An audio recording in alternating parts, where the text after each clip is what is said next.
to be famous.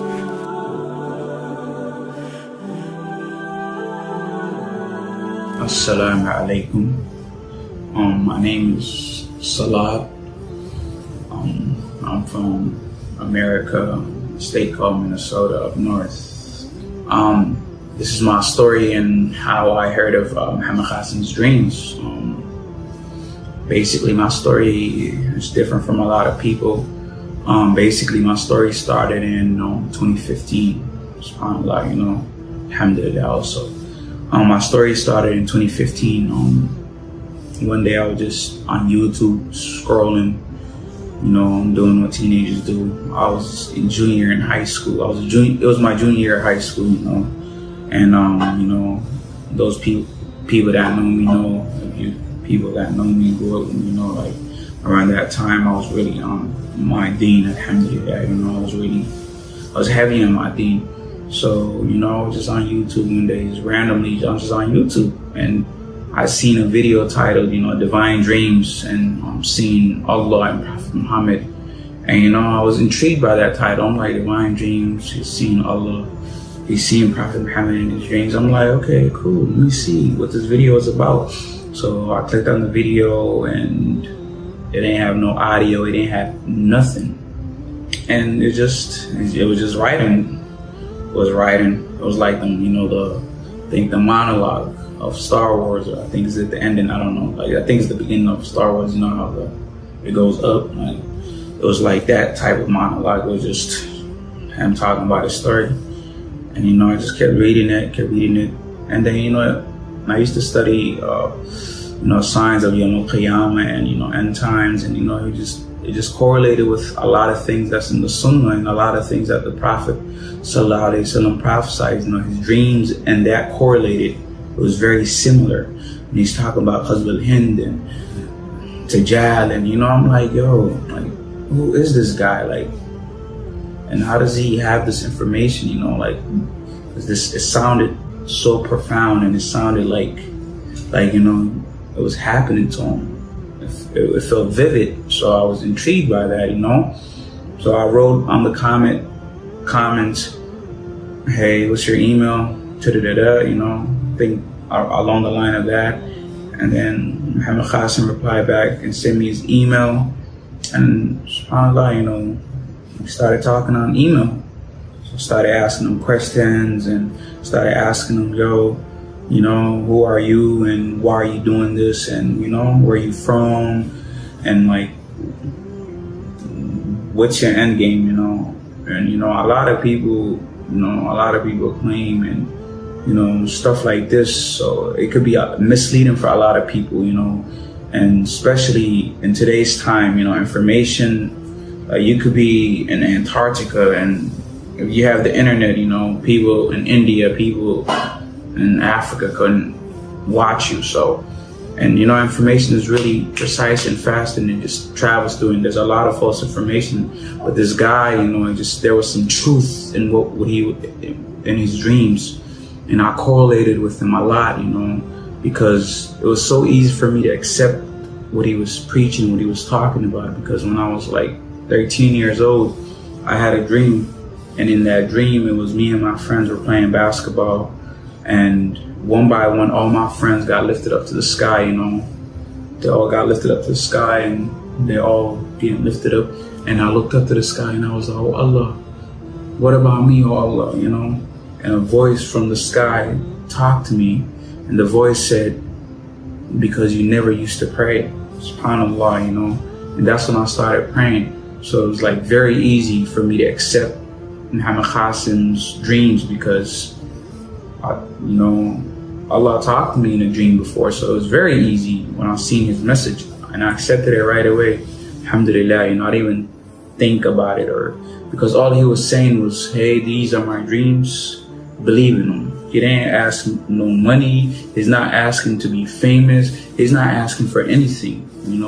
He was told to preach and tell the masses, tell the people, go and talk and tell people about your dreams. And that's literally what he's doing. He's not committing no crime. He's not telling you, give me money. He's not telling you none of that. All he's telling you is just believe in my dreams. And his dreams is like the message that the true Islam, is literally how Islam started. That's what his dream is pushing, and we live in today's time where it's a lot, it's messed up. And subhanallah, everybody has a free will, and subhanallah, I chose, you choose which path you want to take in this life, and subhanallah, I met Muhammad Qasim in 2015. From 2015 all the way to 2022, after I graduated high school, boom, that's when stuff started happening, on my end, and the path I chose, man. I always used to tell all my friends and everybody growing up, yeah, I'm going to go to the University of Medina and I'm going to become a sheikh. And subhanallah, I have a plan and Allah has plans, and Allah is the best of planners. Mind you, I was very, very heavy on my deen, and I was doing a lot of Islamic poetry at the time, I was writing poetry. Those that know, those that know my face know. And subhanallah, I had plans of trying to pursue the deen and going in. And I didn't make it when it came to being famous, but subhanallah, my lifestyle, I had the lifestyle of a rapper. SubhanAllah, I've done anything a big rapper has done, I traveled the world. I went to all the countries, all the popping countries around the world. Been on, in all these countries I'm flying to, I was in first class, alhamdulillah, been on private jets, been on yachts. Like, I seen the lifestyle these people literally sell their souls to have, and subhanAllah, I didn't have to do anything to get that lifestyle, because it was Allah wanted me to see that lifestyle for a reason. I wouldn't be here today if it wasn't for that lifestyle. I still would have been chasing that lifestyle, subhanAllah. And mind you, like, outside looking at people thinking I made it out the hood, and they see me in Lambos, I'm overseas, and they're just seeing me in big houses, and they're seeing me around big rappers overseas, and they just think he got motion, he doing what he need to do, and and Allah has plans and I have plans. And this is like when things started being very dark for me, because when Allah wants to test a human being, he's gonna test them, especially when he want to raise someone in his iman, and he want to raise them in his faith. He's gonna give them the test, and my test is music, subhanAllah, like everybody that everybody that knew me, I knew music was haram. I knew everything I was doing was haram. I knew the lifestyle I was living was haram. Everything, the whole 9 yards, I knew everything was haram, but still, I was still doing it. I'm still in the back of my mind knowing it's haram, but I'm still out here doing it, And something just changed, bro. Like 2021 was around COVID time. The whole world's on lockdown, but I'm still traveling. I'm still doing crazy stuff. And this is when things changed for me. I went to LA for a trip, and to make it in the music industry, to be famous, is true. Like, I thought it was a lot. You really have to sell your soul to be famous, or you have to do things that are immoral. Like, you have to do things that are against who you are, human nature and all that, to be famous, bro. You have to literally sell your soul. And to sell your soul is not to yes, you make pacts with the devil and all that, but there's ways. The devil's not going to come to you with horns and, none of that, bro. The devil's going to come to you in what you want, bro. And the lifestyle you want is going to come to you in a different form. But subhanAllah, the form he came to me in was, we're in a studio in LA, and I was with a studio engineer, and he's close friends with one of my friends, and me and him became cool. He was messing with me, so I'm working with this guy, and then he had a talk. He was like, yeah, today I voted for the Grammys. Being an artist, having a Grammy is like the pinnacle of an artist's career, So I'm like, yo, that's like the highest accolade. So I'm like, I voted for the Grammys. I didn't know they had a voting system in for the Grammys. Mind you, this guy's telling me he voted for the Grammys today. And I'm like, how? Mind you, this kid, I'm not knowing this, but he's telling me, yeah, he said my dad is part of a secret society. And in the secret society, he has things like You know, he has things he could do in the industry, things that the higher ups in the industry could do. And I'm like, so shit just went left for me. I'm like, what do you mean? Secret society. I'm like, is your dad a Mason? Is your dad, you know, if you know about secret society, you know, the Illuminati and Freemasons and all that. So I was intrigued by that, you know. I was like, what do you mean by that? And I started asking him questions. He's just telling me that it's one of the higher ups in the industry. He worked with Michael Jackson. He worked with a lot of people. And I'm like, damn, your dad is lit.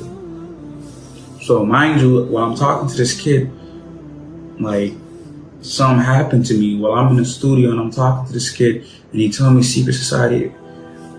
While I'm sitting there, like, my whole perspective of him changed. Like, he just turned, like, it felt like he turned into a devil in front of me, subhanAllah, you know? And like, I got scared. And then I keep hearing the whispering of Shaitan, you know, it's in my ear, I can hear it. This is how we come to people. This is how we come to people. Stay friends with this kid. Like, a voice is telling me, be friends with this kid and we'll give you everything you want, and come to this side, you know. A voice is telling me, and I'm scared. I'm with my friend doesn't know this, but I'm like scared, like my whole world started spinning and it just changed. And you know, and mind you, like, we're in the studio, so like I'm not an avid smoker, so I don't smoke weed or anything. But when I'm in the studio, I hit it sometimes. So mind you, I was kind of under the influence, you know, because I was making music and whatever. And before you know it, you know, like, just it went left for me, and the kid turned into a shaitan in front of me. And I kept saying, A'udhu billah, you know, and I got up and I just walked out without explaining anything. My friend came after me. I told him, we have to go, take me home. Then when I went home, I had a dream. And in this dream, it basically was like the shaitan literally telling me, this is how we come to people. Come sell your soul. Like, all you have to do is just keep being friends with this kid, and he will get you in the right rooms. And that's how you're gonna get to us. Like, that's literally what the dream was about. And in this dream, I declined the offer. I said, no, I'm not selling my soul. If you exist, Allah exists. So why would I worship you? Why would I make you God? And why would I make you my God when I already have a God that's greater than both of us, it's greater than you? 3 days for Ramadan, I'm home. Mind you, like, I'm trying to get in the Ramadan spirit, and, you know, I take Ramadan very serious. So while I'm praying, and, you know, I'm just praying, it's like sunnah time. I prayed and I read some Quran, and I'm just sitting on my bed. And I swear to God, you know, this is when things went left. This is last year. Just the devil came to me again. This is not a dream. I'm wide awake, but it feels like a dream. He came to me, and now it's like the final test. Now is literally trying to make me believe there's no such thing as a sin.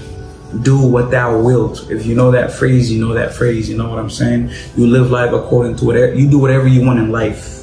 There's no sin. There's nothing. You just live life according to that, you know? So that's what he tried to convince me, that there's no sins, that evil is good. And he tried to convince me hard as hell, hard, very hard, you know? And then I kept just repeating my shahada, kept repeating my shahada. And then, you know, you open your third eye through the right hand path and also the left hand path. And alhamdulillah, you know, I had the chance of opening my third eye between both. And when I mean by third eye, I mean like your spirituality. You understand more of this life. And a lot of people take drugs. You know, a lot of people take drugs to open their third eye through the left hand path. And a lot of people, subhanAllah, you know, through the deen, they open their third eye, you know, they understand this life for what it is. And subhanAllah, that's when I felt like Allah subhanahu wa ta'ala was talking to me.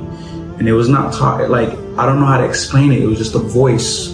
And that voice was telling me, get out of the music, quit music, get out of the life you're in. SubhanAllah, you know, I'm not making no money from music. I'm hustling. I'm doing whatever I need to do to maintain the lifestyle I have. So the voice is telling me, get out of music. The voice, like this is like a dream. And in the dream, a voice talking to me inside the dream. And they're telling me, get out of the music. change your life, make halal income, you know, go towards Allah's path, go towards, like, be on your deen, you know, this is the path, this is the right path, you know, and that's when I was explained that there's a left-hand path and a right-hand path, and we choose what path we want to be on. If you want to be on Sirat al-Mustaqim, or if you want to be on the left-hand path, you know, on Yawm al-Qiyamah, you're going to get the book on your right hand, on your left hand. So literally, like, in this life, you choose, you know, and a lot of us, we are one day good, one day bad, one day good, one day bad, and eventually you will have to choose what path you have to be on, you know, the path of Sirat al-Mustaqim or the path of Jahannam, you know. So you choose what path you want to be on. And me, I was one day good and one day bad, one day good, and eventually, alhamdulillah, you know, I came to the realization, like, that path is going to lead me to Jahannam. So I got out of that lifestyle and I came to this lifestyle, subhanAllah, you know, and this final dream I had correlates back to Muhammad Qasim, because in this dream I was told who Muhammad Qasim is, you know. I was told to help Muhammad Qasim and push his message. I don't know Muhammad Qasim. I live this side of the world. He lives on the other side of the world. I have never met him, and subhanAllah, and everybody that's helping him and everybody that believes in his dreams never met him. And we all have similar stories, you know. When Allah want to help people and He want to, you know, put people in a certain position, He does. And I feel like Allah made me experience all of this stuff so I could stand right next to Muhammad Qasim, because I understand this life for what it is, and this life is not what you think it is. It's literally, this life is not what you think it is. Everything you think is real is not real. Like, it's not what you think it is, bro. Like, this life is very, like, it's very dark. And right now, darkness is winning. The whole world is cloaked by, the whole world literally is under darkness. We are literally, you see daytime, but there's no daytime. Like, it's always night. The left-hand path is winning right now, subhanAllah, you know. And everything Prophet Muhammad sallallahu alaihi wasallam prophesied is happening. Tajal is haqq, al-Mahdi is haqq, you know, Yawm al-Qiyamah is haqq. Everything's the truth. And Muhammad Qasim's dreams is haqq, because in his dream I was told Muhammad Qasim's dreams are true. And I was told everything he's saying and everything he's doing and everything, like, the proof he has is the dreams. Everything will happen exactly how he's seen in his dreams. And that's what I was told, you know. And that's literally why everything correlates back to him, subhanAllah. You know, my whole life, literally, my spirituality started with, in the beginning it was him, and then I went through this test in life, which was music, subhanAllah, you know. And at the end, I chose the right path, and when I chose the right path, Allah showed me visions, and He showed me everything in the dream, and I was shown everything in that dream, and I was shown who Muhammad Qasim truly is. And alhamdulillah, you know, Allah chooses whom He wants, and Allah knows every single being in this world's hearts and their need. And I feel like there's a reason why Allah did that for me, you know. And Allahu A'lam, I don't know. We will know in the future. We will know. But one thing I know, and one thing I stand behind, and one thing I'm 100% sure is my dreams are haqq. They're the truth. And Muhammad Qasim's dreams are haqq. They're the truth. And everything he is saying will happen exactly how he was shown. And inshallah, man. And I'm here to tell the world. I'm here to tell the world. It sounds crazy. It sounds make-believe. It sounds like I'm not gaining nothing out of this, you know. I don't know this guy. He's not someone I know. I'm not, you know, it doesn't make sense. Why am I putting my integrity, you know, like, literally my whole life, I'm putting my whole life on the line for this guy, you know, and I don't know him. And Allah chooses whom He wants, you know, and everybody around him we all have the same similar stories, you know. All of us were guided by dreams to help Muhammad Qasim, and inshallah we will help him, and inshallah everything he's saying and everything he's seen in his dreams will become true. And inshallah, I hope all of you guys do your own, like, stop listening to people, don't listen to nobody, do your own research. Don't be a follower. Don't just follow this deen. Don't even follow Islam if you don't believe in it 100%. Go do your own research and follow it. Be a true believer. Do your own research. Like, you know what I'm saying? Like, just don't be a blind follower, man, because blindly following people will turn you into a sheep. And don't become a sheep, man. Like, be smart. Just think.